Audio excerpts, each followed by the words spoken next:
Muy buen día a todos, el Señor les bendiga esta mañana y a los que nos ven y a los que comparten con nosotros aún los domingos a través de la red social. Y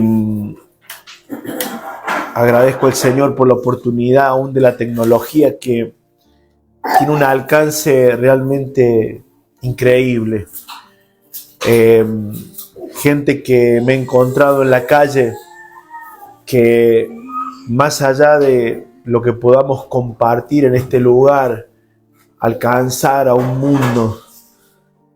Y gracias a Dios por esta tecnología. Esta mañana me gustaría, vamos a dividir esta palabra en dos partes, porque es muy larga y no quiero hacerlo tan extensivo.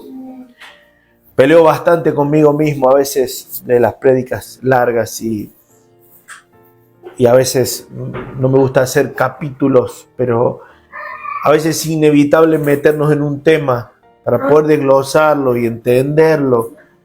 Y soy de las personas que aprendí cuando me enseñaban de diferentes lugares las cosas o las enfrentaban de diferentes partes y uno puede aprender y entra mejor el conocimiento en el espíritu y en el corazón. Pero si tiene la Biblia, busque allí en el libro de Juan, capítulo 21. Quiero hablarle de la implicancia de una palabra terrible que Jesús le dio al apóstol Pedro. Todos, de alguna manera, en algún momento el Señor Jesús se presenta en nuestra vida. Él es quien nos llama a diferentes cosas, diferentes tareas, nos unge, nos elige con un propósito en la vida. Yo soy de las personas que considero que cuando Dios trae una vida al mundo, a veces los padres, sencillamente el Señor los busca, los pone allí y el producto de eso es un niño, que ese niño tiene un propósito. A veces los padres no tienen propósito, pero esos niños sí.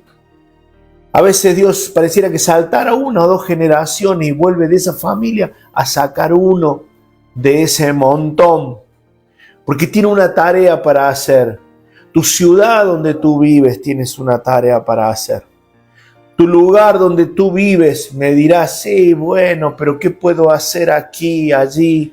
¿Qué puedo hacer esto? Yo tengo un amigo que fue llamado a El Salvador hace muchos años y El Salvador estaba tomada totalmente por la violencia. Y este amigo hemos compartido aquí en Mendoza y a través de internet y charlas y momentos reflexivos, hemos compartido reuniones juntos y siempre le decía, hay un propósito de Dios. Dios te llevó a El Salvador, Dios te llevó allí a esa nación, porque Dios tiene un propósito con ese lugar.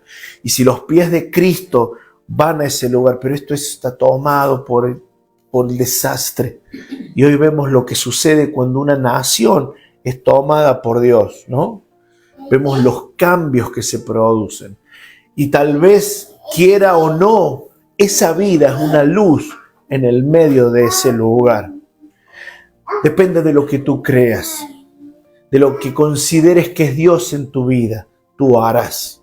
Si tú consideras que tú no eres nada, nunca vas a llegar a ser nada. Si tú consideras que tu vida es una vida cristiana y que Dios es bueno, algo en mi vida es un acople para mis propios deseos, sencillamente será eso.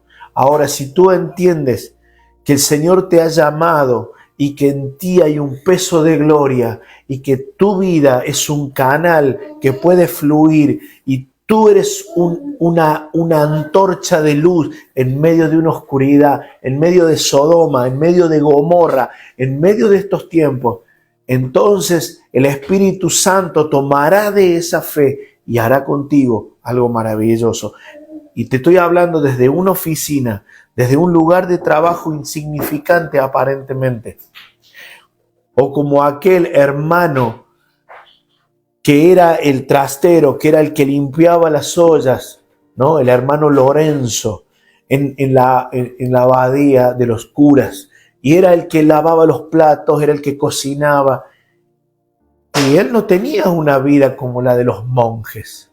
Sin embargo, todo ese monasterio, todo ese lugar, la unción que había ahí, era porque él cada vez que se ponía a lavar y a fregar un piso, él adentro de su corazón entendía que lo que estaba haciendo era adorar a Dios.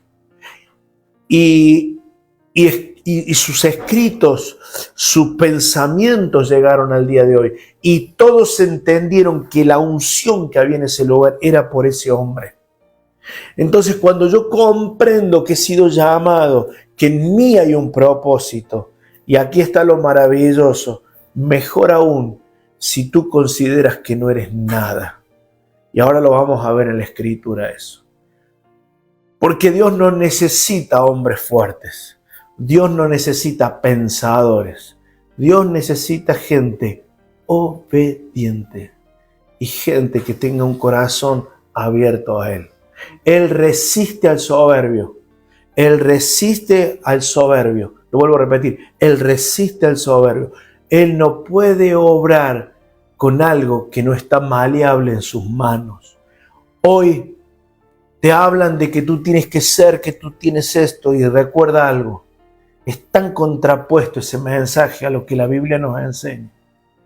Porque José, el joven hijo de Jacob, que tenía las túnicas de colores, fue puesto en un lugar de cárcel, de encierro, de lima, de escofina, de amoladora, de trato de Dios, hasta que él pudo dar gloria a Dios y dijo, si Dios no me da, le dijo a Faraón, yo no te puedo dar nada. Pero si usted lee los versículos anteriores, él le decía al copero, le decía al panadero, acuérdate de mí, porque yo fui quien, y esto, Dios no necesita eso.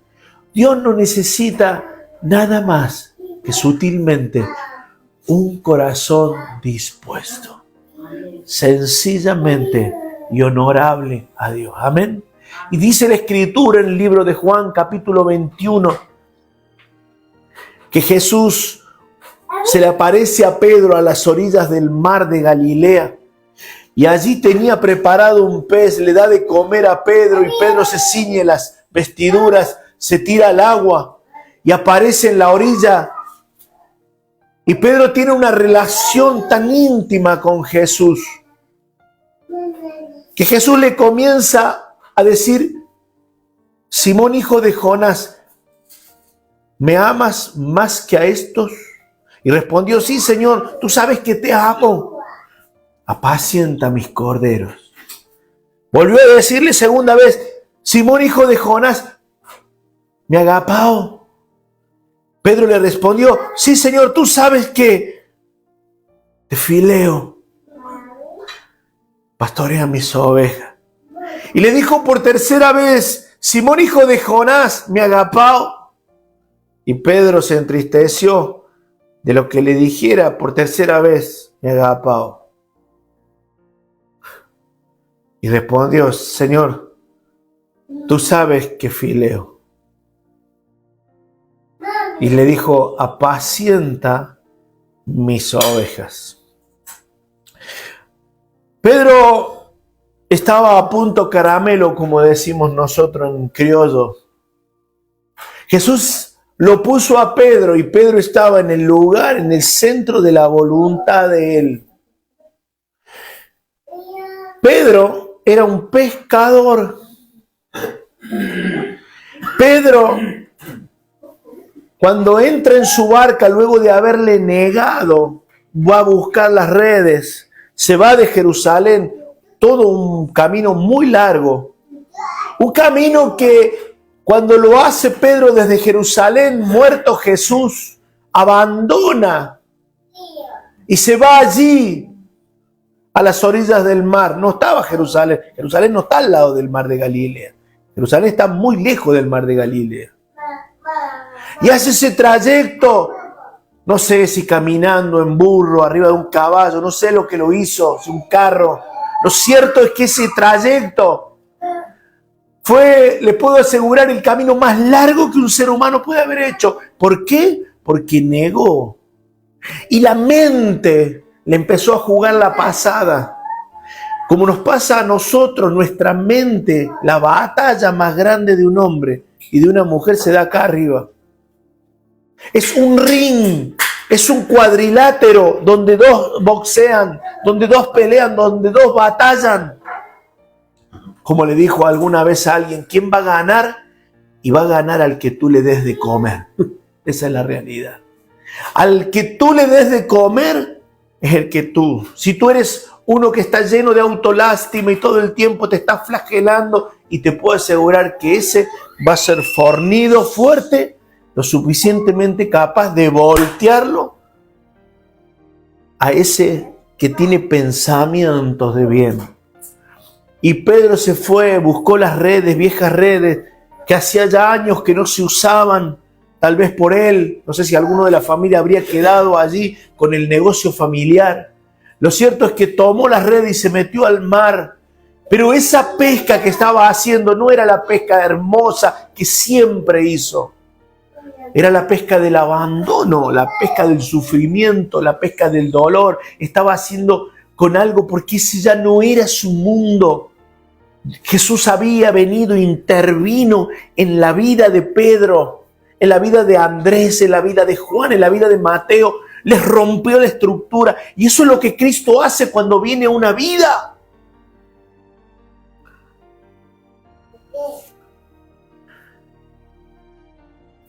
Pero lo que no podía sacarse de la cabeza a Pedro eran las palabras que dice el libro de Lucas capítulo 22, 31. Y le dijo Jesús en la cena a Pedro: Pedro, Simón, Simón, Satanás, he aquí, os ha pedido para zarandearlos como a trigo. Y Pedro no se podía sacar las palabras de Jesús. ¿Por qué me vino esto a mí? ¿Por qué? ¿Por qué esta prueba? Yo estaba bien al lado de Jesús. Yo con mi fuerza, yo puedo, yo esto, yo lo otro. Y ahora estoy aquí. ¿Qué será de mis hermanos que estaban en Jerusalén? ¿Qué será de María Magdalena? ¿Qué será de Juan? ¿Qué será de Simón, de los hermanos Zebedeo? ¿Qué será de ellos? ¿Qué será de Arimatea? Y Pedro estaba allí en una batalla mental. Imagínense, le negó al maestro. Le abandonó. Cuando lo crucificaron, Pedro lo vio de lejos, como Jesús moría. Ni siquiera fue cercano. Lo que no podía sacarse de su mente era la mirada de Jesús en el patio. Allí, mientras era juzgado, la mirada de Jesús, la última vez que Jesús lo vio con vida. Que fue esa mirada y él corrió. Usted tiene dimensión de lo que era la traición. Y Jesús se acordaba, Pedro se acordaba diciendo: Satanás pidió por tu vida. ¿Cómo Satanás pide por vidas? Sí, es bíblico. Porque Job le dijo: sí, es un instrumento que utiliza Dios y le permite sobre vidas. Porque quiere suceder algo. A mí, soy esa persona que cuando leo algo me quedo con palabras y luego me meto allí y las empiezo a estudiar. Y una de las palabras, en el significado de zarandear, en el original, es la palabra, porque dice, la palabra que utilizó es la palabra bieldar. Así se llama la palabra, porque Satanás ha pedido tu vida para bieldar. Yo dije: ¿qué es bieldar? Nunca escuché esta palabra en mi vida. Entonces me fui a buscar. Y significa aventar las mieses trilladas con un bieldo. Dije, para separar el grano de la paja. Y dije, ¿qué es el bieldo? Porque viene de esa palabra, justamente bielda. Entonces voy y busco, y claro, la primera digo, voy a buscar la imagen. ¿Y qué me aparece? Es una horquilla. ¿Vio el tridente? ¿Vio los tridentes del diablo? ¿Qué aparece Satanás que lo ponen ahí para pinchar? Bueno, pero nada más que en vez de 3, este tiene 4. O sea que ya no es un tridente, son 4 hierros puntiagudos, separados, y que se usan para dice, y golpea la vida, y golpea las circunstancias. ¿Por qué? A mí me gusta cocinar. Y algunas veces, cuando no son muchas las que he hecho alguna cuestión dulce, he agarrado harina, la he puesto, pero descubrí que mucha gente la pone en un cernidor, porque esa también es la palabra. Tamiz, cernidor. Ha sido pedido para cernirte. ¿Para qué sirve eso? Justamente para, si hay un grumo, si hay un pedazo mal que no tenga la dimensión correcta, para que cuando el producto final que se haga, es como mi esposa cuando a mí me gusta comer verduras, ¿no? Y yo agarro la lechuga, la tiro adentro de la corto y la lavo así, pero tendría que ver mi acto de cómo lavar la lechuga. Entonces me dice, yo esa lechuga no la como. Y ella agarra hoja por hoja y la pone debajo de la canilla y la lava y la separa. Yo agarro así el montón y lo tiro ahí, le doy y después me las como. Y ahí va, anda a saber qué va. Pero resulta ser que estos días ha habido un problema aquí en Mendoza, donde ha habido unas cloacas que se han roto en una zona, ¿no? Y muy importante, porque toda esa zona es donde toda la verdura de hoja que viene a Mendoza viene de esa zona. Entonces lo más probable que suceda es que si usted no separa bien, si no lava bien esa verdura, se lo digo ahora, si usted no hace y su hijo llega a comer eso, va a tener un problema serio, grave. Porque la mugre que está allí entremetida entre las hojitas, la basura que está en el corazón metida en nuestra mente. Pedro le dijo, y pensaba dentro de su mente, ¿por qué? ¿Por qué? Como dijo el Papa, ¿no? ¿Se acuerdan? Un Papa que le pegaron un tiro, ¿no? ¿Por qué a mí? Dijo, ¿no? Dijo el Papa, ¿no? Y yo pensaba, si Cristo hubiera dicho, ¿por qué a mí? ¿Por qué a mí? ¿Por qué esto, Señor, me está pasando a mí? Si yo te amo, si yo pacto contigo, agarro sobres de dinero, yo diezmo y ofrendo y hago esto y oro a la mañana y oro al mediodía y voy a la iglesia y hago lo que el pastor me dice, ¿por qué a mí? Porque cuando Dios tiene un propósito con una vida, esa vida como vino de fábrica, es como los autos de competición, hay que toquetearlos un poco para que funcionen correctamente. Y de golpe, Pedro, lo que entre la mente venía, su corazón y su mente, fueron las palabras que Jesús le dijo, porque hay algo maravilloso en esto. Lucas 22, versículo 32, Jesús le da toda la historia. Jesús le muestra toda la película, hasta el final se lo muestra. Pedro se queda en la cabeza con que iba a ser zarandeado, iba a ser biliado, así metido para arriba, tirado. Y él entendía lo que significaba esto. Yo he rogado por ti, dice, para que tu fe no falte. Y tú, le dijo, una vez vuelto, qué maravilloso. Esa es la palabra de Jesús. Es como cuando les dijo, vamos del otro lado. Y en el cielo, porque encima si usted estuviera en el mar de Galilea, es increíble eso, se ve la tormenta y los rayos y centellas.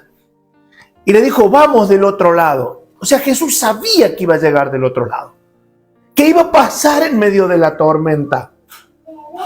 Y le dijo, tú, una vez vuelto, o sea, le dijo, vas a volver de esta prueba. Porque yo he pedido al Padre que ponga en ti esa semillita de mostaza dentro tuyo. Hay gente que no le gusta pasar por la prueba. Hay gente que no le gusta que ser zarandeado, trillado, tirado para arriba con el rastrillo.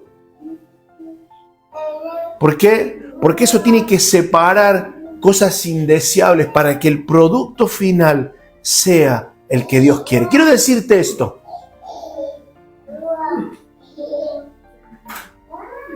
Es como el herrero cuando da al martillo una y otra vez. Las implicancias de estas palabras. Porque las palabras que Jesús le habla a la orilla del mar están estrictamente relacionadas con toda la historia de Israel. En la próxima episodio que dé de esto, o no sé, prédica, como quieras llamar, te voy a mostrar algo acerca de las implicancias de esta palabra que Jesús le da. Y la relación que tiene con nuestra vida, con el obrar del diario vivir. ¿Y qué sucede cuando Dios permite justamente que vengan estas pruebas a nuestra vida? Es para trillar dentro nuestro, separar. Dije, Jesús lo tenía a Pedro a punto caramelo. Jesús estaba vulnerable a él frente en ese mar. Y Jesús le dice, ahora deseo que apacientes mis ovejas. Pero antes de esto, le pregunta, ¿me amas? ¿Me amas? Jesús, la palabra es agape, agapao. Y el apóstol Juan, es hermoso, porque cuando alguna vez le pregunte, ¿qué quiso decir Jesús cuando le dijo esto? Juan lo explica en el libro de 1 Juan, capítulo 4, versículo 9. Dice, en esto, la palabra agapao significa esto. En esto mostró el amor de Dios para con nosotros, en quien Dios envió a su único unigénito, al mundo, para que vivamos por él. En esto consiste el amor. No en que nosotros hayamos amado a Dios, sino que Dios nos amó a nosotros y envió a su Hijo en propiciación por nuestros pecados. Es un amor incondicional, un amor que no tiene restricción, un amor que no tiene parangón, es un amor que lo cubre todo, un amor que va más allá de la mente. ¿Y qué le responde Pedro? Fileo. ¿Qué es esta palabra fileo? No era un amor desprendido como agapao, es un amor, ¿no? Como, vamos a decir, entre amigos, un amor así, relación entre personas, ¿no? Amo al perro, veo que nosotros le decimos, amo al perro, amo al gato, yo amo a mi gato, amo a mi perro. Y al mismo amor le dice a mi esposa, te amo. O sea, mezclamos todo, pero en el idioma original suenan diferentes. ¿Qué quería decirle Jesús? ¿Te animas a amar al objeto por encima, escucha esto, por encima de cualquier cosa? ¿Te animas a tener agapao en tu vida? O sea, ¿te animas a amar a cualquiera? Porque Jesús ya estaba mirando a los gentiles. Y Pedro, ¿se acuerda cuando el lienzo era? Dijo, nunca comí cosa inmunda, esta gente inmunda. No. Esto es para la segunda etapa, pero agapao.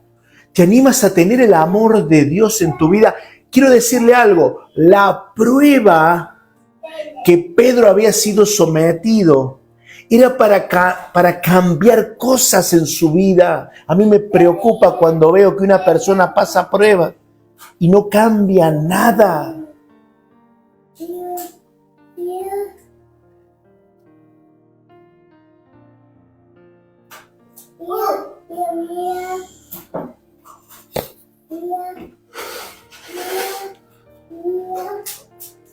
Y en un momento, ese amor incondicional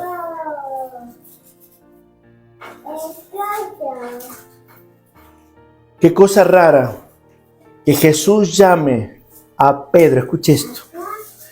Pedro era pescador. Pedro sabía de redes. Pedro sabía de las tilapias del Galilea. Pedro sabía de los siluros de Galilea. Pero Pedro le llama a ser pastor de ovejas. Le cambia el rubro. La prueba. La prueba en la que Pedro es sometido.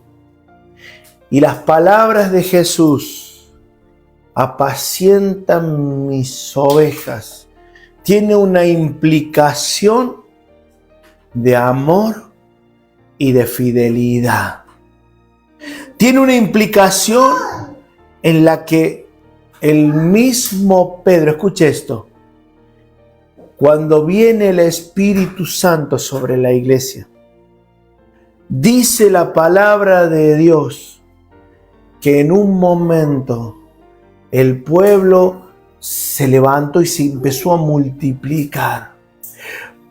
Pedro se levantó y le predicó y en un solo instante 3,000 almas fueron llevadas a los pies de él. ¿Qué es lo que quería Jesús de Pedro? No importa si Dios te cambia de rubro. No importa si la prueba modifica cosas en tu vida. Pero la prueba está dada para poder limpiar. Porque Pedro era un hombre que solamente podía tener afecto, fileo. Y Jesús le dice, ¿puedes ahora tener el amor de Dios en tu vida?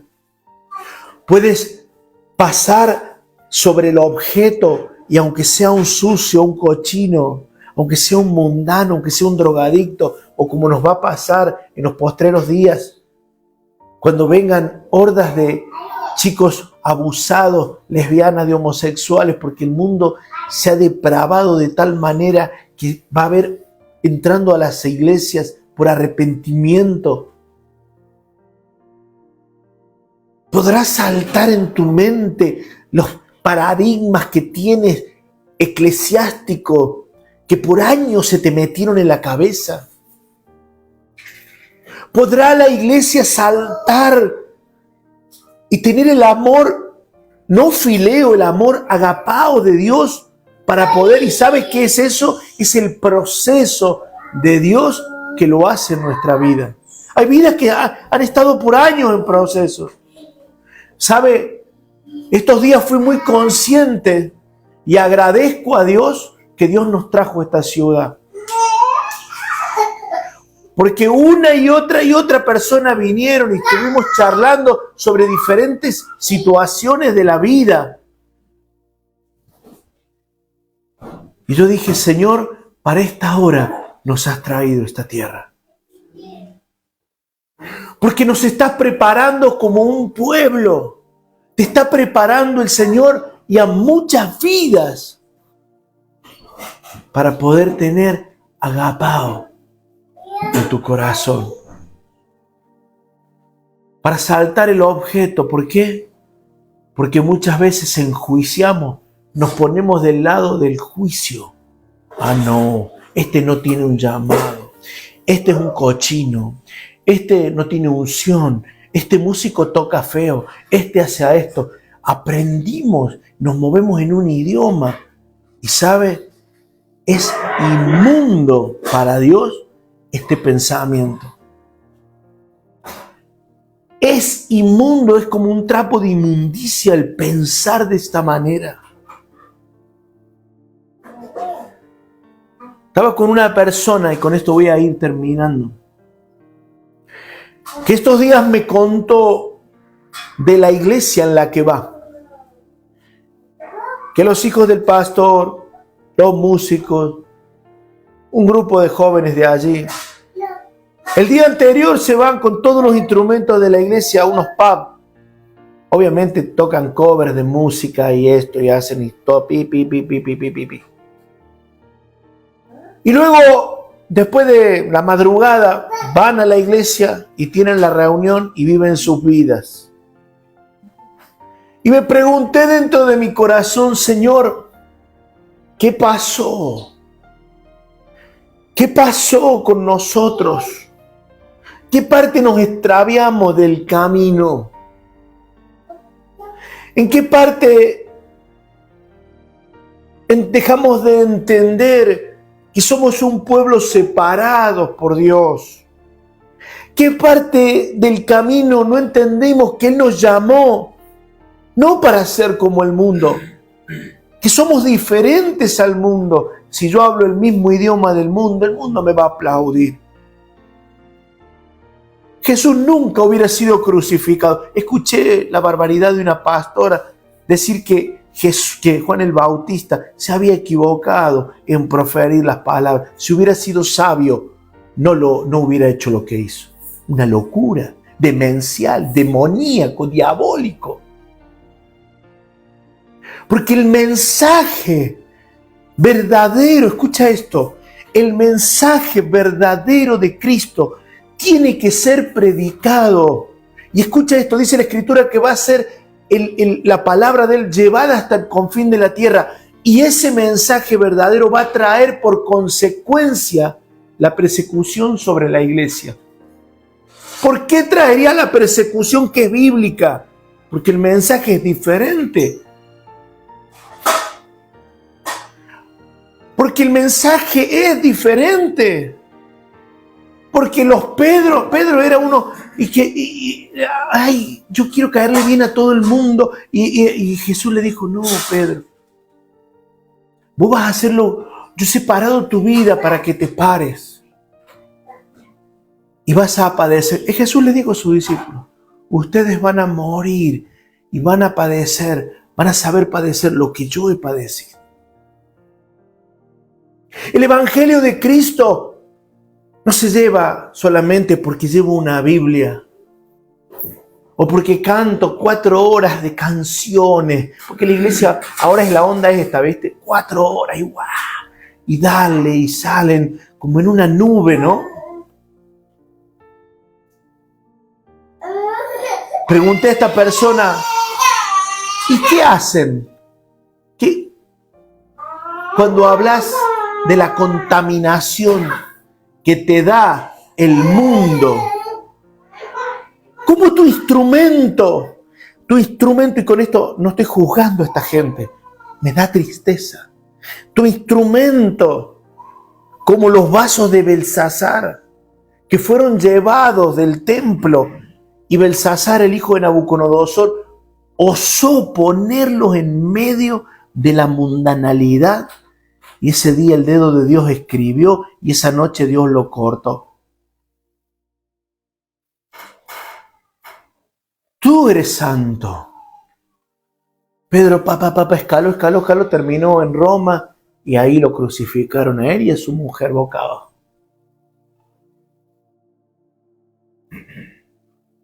¿Por qué? Pedro nunca hubiera sido crucificado si él nunca hubiera sido llevado y permitido que ser zarandeado. ¿Para qué? Por eso quiero decirte algo. Cuando el Señor te zarandea y la implicancia de la palabra apacienta mi oveja. Esa palabra tenía algo que ver con todo lo que vamos a ver la semana que viene seguramente. ¡Qué maravilloso! Porque Jesús le despliega en fe, se lo despliega antes, porque le dijo, vas a venir a confirmar a tus hermanos, vas a volver. Usted de esa prueba va a salir, amén. Es maravilloso esto.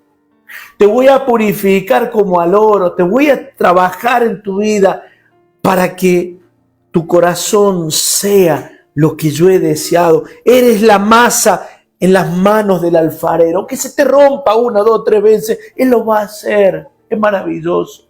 Él va a poner el cincel, va a meter el buril y va a hacer de ese instrumento. Como una vez hice un escrito que se me perdió en una computadora que nos robaron, que escribí un hermoso una visión que tuve sobre un pedazo de oro, metal que había sido encontrado, y decía, ¿para qué? No sirvo para nada. Hasta que un día el oro ya no se vio más él, porque había sido las manos del herrero hermoso en aquella hermoso trabajar que lo pulió tanto que vio reflejado el rostro del hermoso herrero. Era de oro, él no se dio cuenta, pero lo que estaba haciendo el herrero era poder hacer algo para reflejar su rostro en él como en un espejo. Por eso no temas cuando Dios te mete. Por eso no temas cuando Dios te trae y te lleva y te deja allí que pareciera que el mar te va a tragar. Y la batalla es en la mente. Porque hay un Jesús que separa las orillas de las aguas. Amén. Y Él quiere reflejar su vida en ti. Él quiere ungir tu corazón. Claro, hay una canción que sabemos, más de ti, menos de mí. Creo que era algo así que decía, ¿no? Y es difícil cantar esa canción. Porque ya nadie habla del trato de Dios en la vida de la persona.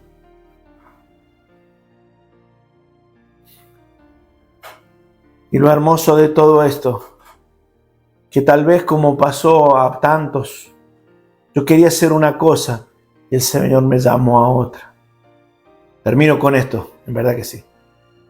Pedro era un experto pescador. Él sabía de carnada, sabía, de las tilapias, de los siluros o los bagres del Galilea. Él sabía de redes, sabía de cuándo pescar, cuándo no. Y Jesús le dice, ahora vas a ser un pastor de ovejas. Apaciéntalas. ¿Qué sabía él de ovejas? Y eso es lo hermoso. Que toda la capacidad de la vida le sirvió para hacer una tarea nueva. Estaba a punto caramelo, como dije. ¿Por qué? Porque estaba en las manos del Maestro. Si tú puedes ver que las pruebas, las circunstancias, que el herrero, el yunque, que el martillo y el fuego son para trabajar en ti, hacerte un instrumento hermoso en sus manos. Y como dijo Edward Mackenzie Bones, el escritor del libro El Poder de la Oración, en el año 1900, si tú eres un hijo de Dios y tú oras, procura que tu oración pueda pasar por un caño, una tubería. Tú sé una tubería. Escucha esto. Y si es de oro, mejor. Y si está limpia, ¿cuánto más? ¿Qué nivel? El de aspiración a que solo ser un canal que lleve la gloria de un Dios a un mundo que no le conoce. ¿Cómo te ves? No importa cuán grande sea tu luz. Amén. Esa lucecita mía. ¿Se acuerdan esa canción? Cuando yo era niño cantaba. La dejaré brillar. Esa lucecita mía. La dejaré brillar. Sí, brillar. Sí, brilla. Y cantábamos de niño en la escuelita dominical esa canción. De chiquito, que esa lucecita mía la dejaré brillar. Amén. Déjala brillar para que el mundo vea en ti un hermoso hombre y una hermosa mujer de Dios. Que Dios te bendiga en este día hermoso.